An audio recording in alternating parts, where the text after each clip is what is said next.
Já temos convidada na linha. No rádio era assim. Mas está aqui na ponta da linha conosco, deputada estadual Paula Nunes, representante da bancada feminista do PSOL, gentilmente nos atendendo aqui no nosso Rede TV Notícias para falar sobre vários assuntos, entre eles eleição. Bancada está concorrendo à reeleição na Assembleia Legislativa de São Paulo. É uma experiência que vocês têm que é diferente, né? Não estávamos acostumados a ter um mandato coletivo e agora a gente está se acostumando. Como que é para vocês debater entre cinco mulheres pretas, né, feministas, debater os assuntos para você levar depois a palavra delas para a tribuna na Alesp? Boa tarde. Boa tarde, William. Boa tarde a todos que nos acompanham aqui no canal. É uma alegria estar aqui. Eu agradeço também o convite e, bom, na verdade eu acho que essa é uma experiência inovadora da política, mas é uma experiência muito interessante, né? Os mandatos parlamentares no Brasil são muito identificados com trajetórias individuais de pessoas. Eu costumo dizer, inclusive, que a gente tem uma coisa muito ruim na política, que é uma ideia muito personalista, uma forma muito messiânica de fazer política, aquela história do político que transformou a sua vida, a vida da sua família, e a partir daí fez uma escolha de entrar para a política para mudar a vida do povo do estado de São Paulo. Essa é uma trajetória, uma história muito comum que se vende na política, e eu acho que muitas vezes também faz com que a gente caia em muitas ladainhas, né? Então, essa experiência, que é uma experiência de criar um mandato coletivo, o segundo mandato coletivo da história da Assembleia Legislativa do Estado de São Paulo, mas que não é a primeira experiência no Brasil. A gente chegou nas eleições de 2020 a ter cerca de 30 mandatos coletivos espalhados por todo o Brasil, que se conformaram também numa frente de mandatos coletivos. É uma forma inovadora de fazer política. No nosso caso, um mandato coletivo formado por 5 mulheres negras que têm trajetórias políticas distintas, mas que têm um norte político comum, que é expressar a luta das mulheres negras, a luta das mulheres trabalhadoras dentro do Parlamento do Estado de São Paulo. Que é importante dizer, tem ainda uma subrepresentação das mulheres negras com relação ao que é a representação das mulheres negras na sociedade e no eleitorado. As mulheres negras são, no Brasil, cerca de 29% da população. O maior segmento populacional isolado que existe é formado por mulheres negras, mas atualmente, no Parlamento do Estado de São Paulo, nós somos só 5 mandatos de mulheres negras de 94 deputados. É o maior número que já houve na história, mas é um número ainda muito pequeno. Então essa luta é uma luta também para ampliar essa representação de mulheres negras na política, hackeando o sistema, fazendo de uma forma diferente e nos juntando para fazer ainda mais de nós chegar lá. É uma experiência legal, interessante, inovadora, e eu acho que traz muitos frutos para a política, porque tira o foco de uma pessoa específica e coloca o foco em uma ideia, no nosso caso, na defesa da luta das mulheres. Um pouco com a deputada federal Tabata Amaral, e a gente falava também sobre as eleições. Eu quero abordar também contigo as eleições aqui em São Paulo. Vocês estão disputando a reeleição, mas eu queria saber, na composição da esquerda aqui em São Paulo, a gente tem discutido, por exemplo, vagas para o Senado, as vagas que vão ser ocupadas para deputados aqui na chapa de Fernando Haddad, e também o posto de vice de Haddad, que ainda não foi definido. Muito tem se falado, mas eu vejo pouca gente do PSOL sendo considerado, e o PSOL é uma das bases de apoio de Haddad aqui em São Paulo. Você sente que falta um pouquinho um aproveitamento das lideranças pessoalistas também nesses cargos que são considerados até um pouco mais relevantes, nível nacional, ou até para compor a chapa de vice de Haddad, que ainda está em aberta? Bom, nós estamos num diálogo super intenso com a campanha do Haddad. Nós temos uma relação bastante próxima com essa campanha, a campanha que a gente constrói, né, desde o início, uma pré-campanha que a gente constrói desde o início e que ainda está com muitas pontas abertas, né, para dizer quem vai ocupar as vagas de pré-candidatos ao Senado e também de vice. O PSOL compõe federação com a Rede. Então, a nossa federação, a Federação PSOL Rede, escolheu colocar o nome da Marina Silva como a nossa pré-candidata ao Senado.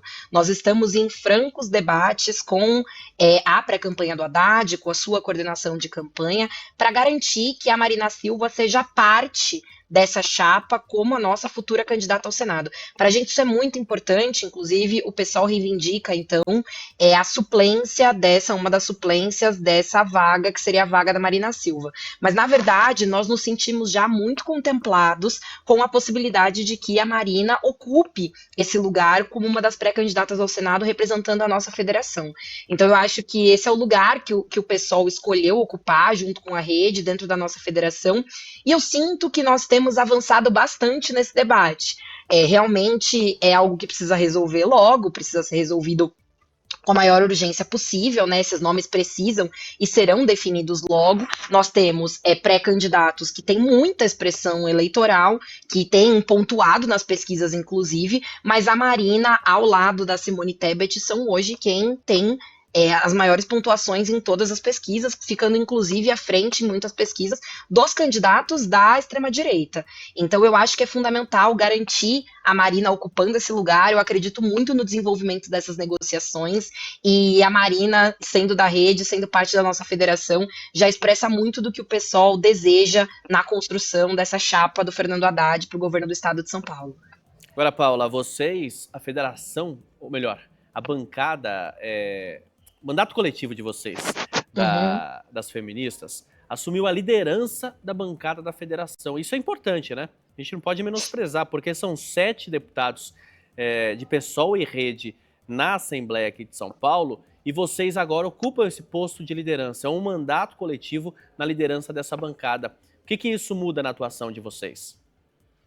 Muda muito, né? Nós já temos um senso de responsabilidade muito grande com a construção do nosso partido e com a construção de uma oposição unificada aqui dentro da Assembleia Legislativa, em oposição ao governo do Tarcísio de Freitas, né? Nós temos uma construção política muito unitária aqui, que vai muito ao encontro do que as ideias que a gente desenvolve com a federação do PT, PCdoB e Rede, com alguns parlamentares do PSB, e juntos nós conseguimos construir uma oposição forte, ainda numericamente muito inferior aos parlamentares da base do governo do estado, mas uma oposição dura e contundente a projetos que nós consideramos projetos ruins a serem implementados e que foram votados aqui na Assembleia Legislativa. Foi assim ao longo dos quase 4 anos que nós já temos de mandato do governador Tarcísio de Freitas, né? Foi assim com a privatização da Sabesp, que nós dizíamos que seria ruim para o povo do estado de São Paulo, e agora a gente já viu o resultado: conta mais cara, serviço pior,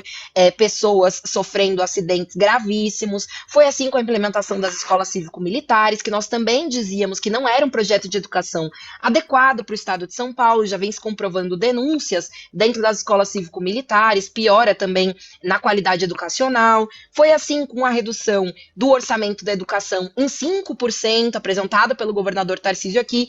Todos esses casos, para dar apenas 3 exemplos, são casos que nós lutamos para atuar de forma unificada com a oposição aqui dentro da Assembleia Legislativa do Estado de São Paulo. Agora, assumindo a bancada, a liderança da bancada da Federação PSOL Rede, que é hoje, né, uma bancada que não é das maiores da Assembleia, mas que tem um número significativo de parlamentares, para a gente, isso e para o meu mandato, isso é um orgulho imenso. Como eu te disse, a representação de mulheres negras ainda é muito baixa no parlamento do estado de São Paulo. Nos 200 anos de Assembleia Legislativa, nós ainda temos, infelizmente, uma subrepresentação de mulheres negras, mas o PSOL, dentre todos os partidos, ainda é o partido que tem mais parlamentares negras e que entende a importância de que essas mulheres ocupem lugares de destaque, como, por exemplo, a liderança. Então, falar sobre um mandato que é coletivo, um mandato que é composto só por mulheres negras e que tem como foco a melhora da vida das mulheres do estado de São Paulo,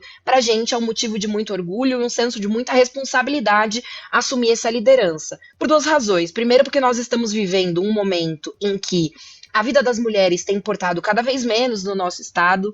Os índices de feminicídio, os índices de violência doméstica, os índices de estupro estão explodindo no Brasil, mas especialmente no estado de São Paulo. Existe um descaso com a implementação dessas políticas públicas, para que sejam políticas públicas de promoção da vida das mulheres do estado de São Paulo, e nós, sendo a bancada feminista e estando à frente da liderança de um partido como o PSOL, temos a responsabilidade de lutar pela implementação de políticas públicas sérias de defesa da vida das mulheres. Mas não é só isso. Nós atravessaremos agora um processo eleitoral.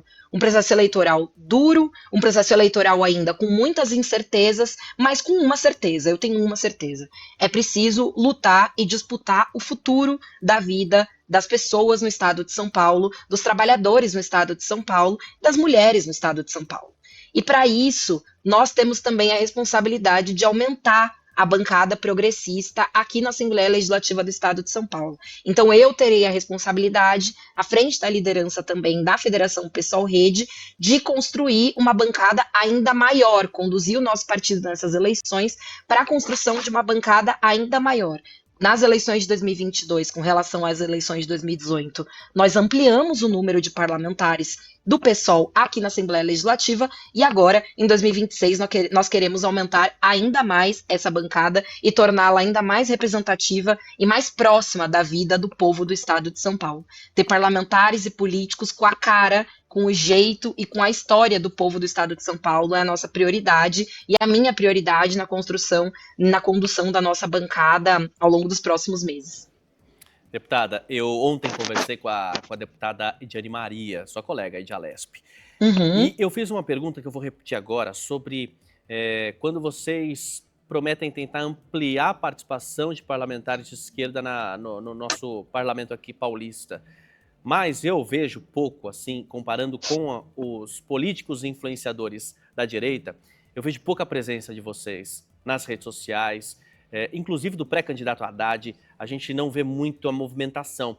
Já os bolsonaristas ou os de direita, do MBL, ligado a esse grupo, eles têm muita habilidade em trabalhar nas redes sociais.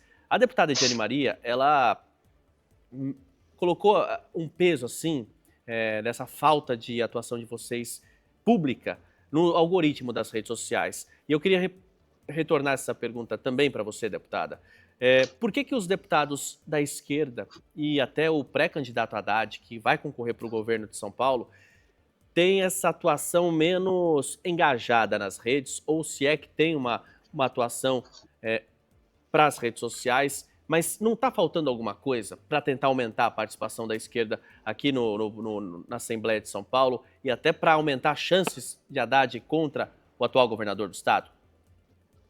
Bom, eu diria que a direita, a extrema-direita especialmente, né, não a direita clássica, tradicional, entendeu antes de nós da esquerda qual era a linguagem das redes sociais. Entendeu antes o que viralizava, entendeu antes qual era a linguagem que atendia especialmente jovens da geração Z, que são muito conectados com as redes sociais, e usaram e aprofundaram isso, inclusive para fazer disputa para além do período eleitoral, para fazer uma disputa ideológica mesmo nas redes sociais.